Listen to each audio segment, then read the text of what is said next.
Kung ang renewal ng LMIA ay sisingilan ang employee o ang worker ng 4K, kasama na raw ang consultant's fee, tama po ba yon?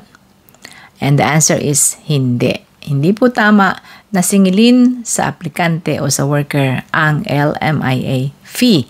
At bakit 4K? Kasi kasama raw ang consultant's fee.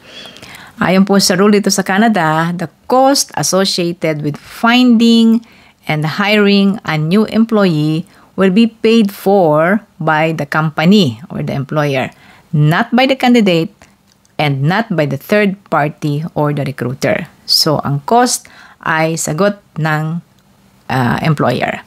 Kasama na po dyan yung pagbabayad ng LMIA sapagkat ang employer ang kukuha ng LMIA para ma-hire ka. So, ang cost niyan ay 1,000 Canadian dollars at ang employer ang magbabayad sa ESDC. Pati nga ang work permit ay sinasagot pa po yan ng mga employer.